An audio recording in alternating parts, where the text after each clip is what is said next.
Welcome back, students.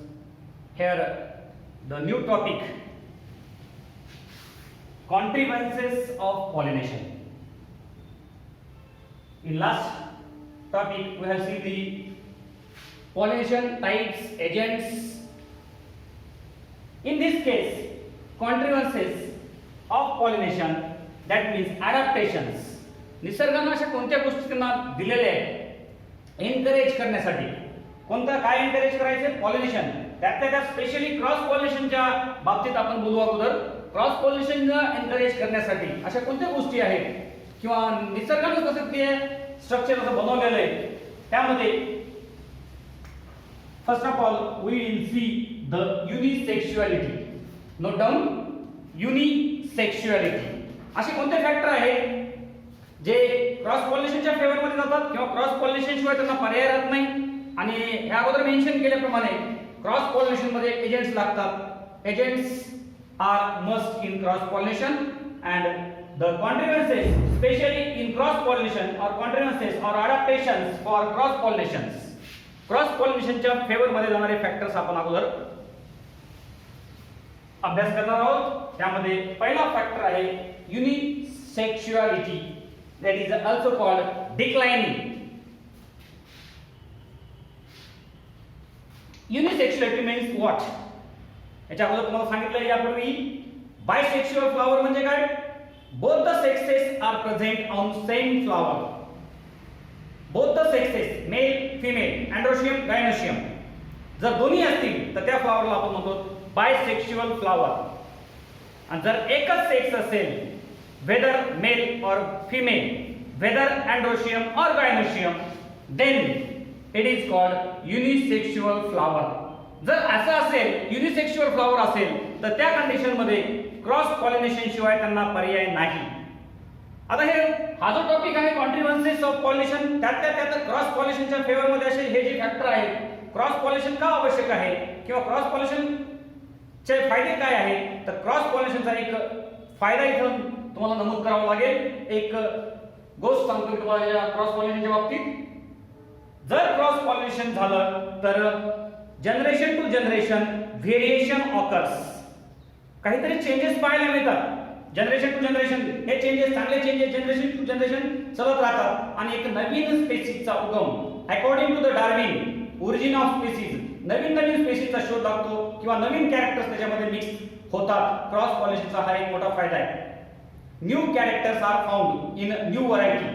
जे नवीन generation किंवा नवीन व्हरायटी मिळणार आहे त्यामध्ये नवीन कॅरेक्टर्स आपल्याला पाहायला मिळतात बिकॉज ऑफ क्रॉस पॉलिनेशन. हा एक महत्त्वाचा मुद्दा आहे आणि ह्या मुद्द्याला आधारून जे फॅक्टर्स आहेत की ज्या फॅक्टरमुळे क्रॉस पॉलिनेशनच्या फेवर मध्ये त्यांना जावं लागतं असे फॅक्टर. त्यामध्ये पहिला फॅक्टर तुम्हाला सांगितला युनिसेक्शुअलिटी, दॅट मीन्स और it is also called declining, ज्याच्यामध्ये फक्त एकच सेक्स ऑर्गन वेदर मेल और female is present, that flower is called unisexual. For example, मी तुम्हाला दाखवतोय मेज. नोट केलं तरी चालेल. एक्झाम्पल मेज, mulberry, papaya. these are the examples of unisexual flower. आता ह्या मेज मध्ये तुम्हाला एकाच प्लांटवर मेल फ्लॉवर वेगळे, फिमेल फ्लॉवर वेगळे पाहायला मिळतील. एकाच प्लांटवर मेल फ्लॉवर वेगळे आणि फिमेल फ्लॉवर वेगळे पाहायला मिळतील. तर मलबेरी आणि पपया यासारख्या प्लांट्स मध्ये प्लांट बॉडी ही मेल प्लांट बॉडी म्हणून ओळखली जाते, ज्याच्यावर मेल फ्लॉवर्स असतील म्हणजेच फ्लॉवर असतील पण त्यामध्ये फक्त मेल ऑर्गन असेल त्याला आपण म्हणतो मेल फ्लॉवर म्हणजेच मेल प्लांट बॉडी. आणि पपया सुद्धा त्याच्यामध्ये मेल बॉडी वेगळी, फिमेल बॉडी वेगळी. म्हणजे त्याच्यामध्ये तुम्हाला ह्या ज्या गोष्टी आहेत ह्या फेवर मध्ये जातात cross पॉलिनेशनच्या. So first factor that is encourages cross pollination, that is unisexuality. Example maize, mulberry and papaya. These are the examples, etc. आणखी एक्झाम्पल्स असू शकतात. हे एक्झाम्पल्स तुम्ही नोट करू शकता. युनिसेक्शुअलिटी पहिला फॅक्टर. इथपर्यंत काही प्रॉब्लेम नसावा. नेक्स्ट फॅक्टर आहे डायचोगॅमी. डायचोगॅमी मीन्स ह्याच्यामध्ये काय केलेलं आहे, हा जो फॅक्टर आहे हा सुद्धा क्रॉस पॉलिनेशनच्या फेवर मध्ये जातो. डायचोगॅमी म्हणजे काय,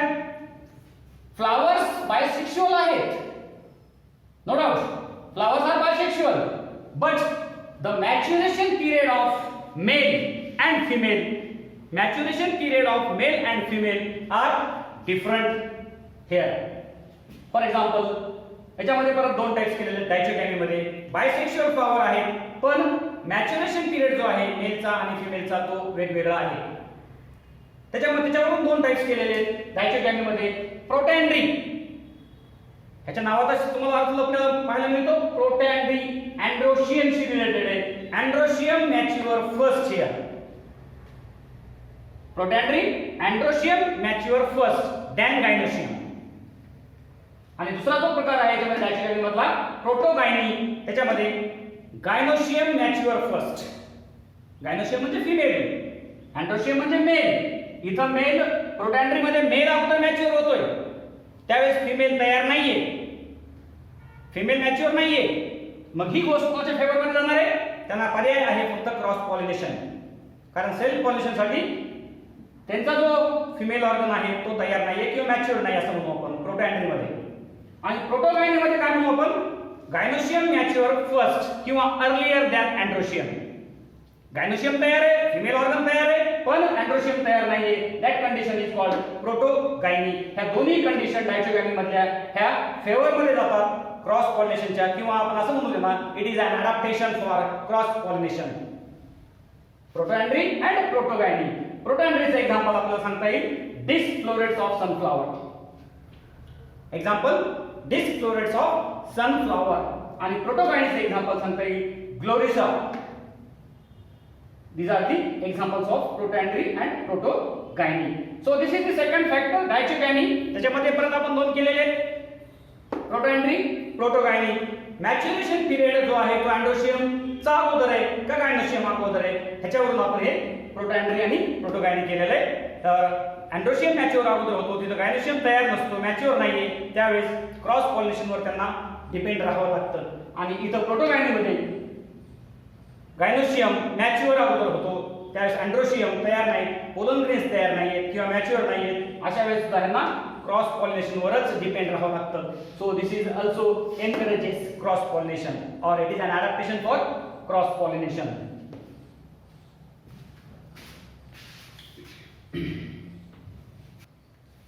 नेक्स्ट फॅक्टर आहे prepotency. Next factor which also favors cross pollination or it is an adaptation for cross pollination. What is prepotency? Example सांगतो ऍपल. ह्या ऍपल मध्ये ह्या पोलन ग्रेन्स जे आहेत, बाहेरचे पोलन ग्रेन्स दुसऱ्या फ्लावर वरले, दुसऱ्या ऍपलचे फ्लावर वरले पोलन ग्रेन्स आलेले फास्ट जर्मिनेट होतात as compared to their pollen grains, own pollen grains. त्याच फ्लावर मधले पोलन ग्रेन्स जर्मिनेट व्हायला वेळ लागतो, पण त्याच वेळेस बाहेरचे पोलन ग्रेन्स फास्टर त्याच्यावरती जर्मिनेट होऊ शकतात. ही सुद्धा एक गोष्ट किंवा हे फेवर मध्ये जाते क्रॉस पॉलिनेशनच्या. प्रीपोटेन्सी त्याला म्हटलेलं आहे. Example apple. लक्षात येते का? पहा, पोलन ग्रेन्स त्याच फ्लावरचे पोलन ग्रेन्स त्याच स्टिग्मावरती जरी पडले किंवा त्याच्या कंपॅरिझन मध्ये बाहेरचे पोलन ग्रेन्स, बाहेरच्या फुलावरले पोलन ग्रेन्स येऊन तिथं फास्ट जर्मिनेट होतात, तर ही गोष्ट जी आहे, ही कंडिशन जी आहे, ती क्रॉस पॉलिनेशनच्या फेवर मध्ये जाते. Example apple. फोर्थ फॅक्टर आहे हेटेरोस्टायली. हेटेरोस्टायली म्हणजे नावातच तुम्हाला लक्षात येईल, हेटेरो स्टाईल, डिफरंट स्टाईल. याचा अर्थ काय होतो? एक्झाम्पल तुम्हाला इथे देता येईल प्रिमुलाचं, that is also called common name is primrose. ह्या हेटेरोस्टायली मध्ये मेल आणि फिमेलची हाईट मॅच होत नाही. मेल आणि फिमेल हे वेगवेगळ्या हाईट वरती असतात, त्यामुळे ते मॅच होत नाही आणि त्याचमुळे हे सेल्फ पॉलिनेशन तिथं होऊ शकत नाही. सेल्फ पॉलिनेशनला हा एक अडथळा आहे इथं. त्याच्यामुळे heterostyly it also favours cross pollination, ज्यामध्ये अँथर किंवा स्टेमन ज्याला म्हणू आपण as compare to female organ कार्पेलच्या किंवा स्टिग्मॅच्यावर वेगवेगळ्या लेवलला इथं सेटल केलेले आहेत. त्यामुळे ही सुद्धा गोष्ट जी आहे हेटेरोस्टायली ही त्या फेवरमध्ये जाते क्रॉस पॉलिनेशनच्या, ज्याच्यामध्ये मेल ऑर्गन आणि फिमेल ऑर्गनची लेवल जी आहे ती वेगवेगळ्या पोझिशनवर असते. त्यामुळे heterostyly also favours the cross pollination. Example primula Common name is primrose. So this is the about the fourth factor.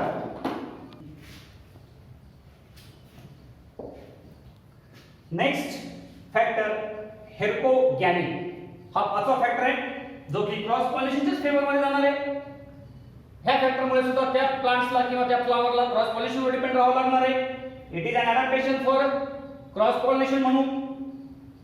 हे जे आहे एक मेकॅनिकल डिव्हाइस आहे ज्याला आपण फिजिकल बॅरियर म्हणतो, जे की नॅचरली काही प्लांट्स मध्ये हे सेटअप केलेलं असतं नॅचरली, ज्याच्यामुळे हे बॅरियर फिजिकल बॅरियर म्हटलं आपण अडथळा म्हणू. दोन सेक्स ऑर्गन मध्ये मेल आणि फिमेलच्या मध्ये हे बॅरियर नॅचरली सेटअप केलेलं असतं, ज्याच्यामुळे मेल आणि फिमेलचं हे कॉन्टॅक्ट होऊ देत नाही. त्याच्यामुळे सेल्फ पॉलिनेशन इथं सुद्धा होणार नाही. ह्यांना सुद्धा क्रॉस पॉलिनेशन वरच डिपेंड राहावं लागेल. आणि this heterogamy also favors the cross pollination or it is an adaptation for cross pollination. Example calotropis, ज्याला आपण रुचकी म्हणतो. This calotropis is the best example of heterogamy. लक्षात आलं? मेल आणि फिमेलच्या मध्ये एक फिजिकल बॅरियर ज्याला मेकॅनिकल डिव्हाइस म्हणतो आपण, हे नॅचरली सेटअप केलेलं असतं निसर्गानेच. That condition is called herkogamy. इथं मेल आणि फिमेलचं भेट होऊ दिली जात नाही शॉर्ट मध्ये. And last factor which also favors cross pollination. Also it is an adaptation for cross pollination. Self incompatibility or self sterility. इथे एक्झाम्पल देता येईल आपल्याला टोबॅकोचं. हे सुद्धा गोष्ट ह्याच्यामध्ये सुद्धा सेल्फ पॉलिनेशन होत नाही. त्याचं कारण काय आहे? सेल्फ इनकम्पॅटिबिलिटी और सेल्फ स्टॅबिलिटी मीन्स ज्याला आपण जरी पोलन ग्रेन्स पडले डिपॉझिट झाले तरी सुद्धा त्याचं फर्टिलायझेशन होत नाही. पोलन ग्रेन्स जर्मिनेट होत नाही. त्याला इन शॉर्ट आपण म्हणू शकतो ते पोलन ग्रेन्स हे वान्स असतात किंवा वान्स ठरतात. वान्सपणा ज्याला आपण म्हणतो. सेल्फ स्टॅबिलिटी हा सुद्धा एक फॅक्टर आहे. हे 6 फॅक्टर्स तुम्हाला क्रॉस पॉलिनेशनच्या फेवर मध्ये गेलेले दिसतात. कारण ह्या सगळ्यांना हे फॅक्टर जिथे जिथे आहेत एक्झाम्पल्स आहेत, आणखी काही एक्झाम्पल्स असतील ह्यामध्ये ह्या सगळ्या गोष्टी ह्या क्रॉस पॉलिनेशनच्या फेवर मध्ये जातात. So this is about the consequences of pollination, especially cross pollination. It is also called outbreeding devices or adaptations. कौन से फैक्टर है? First of all unisexuality, dichogamy, prepotency, heterostyle, heterogamy and self incompatibility. These are the factors or adaptations for cross pollination.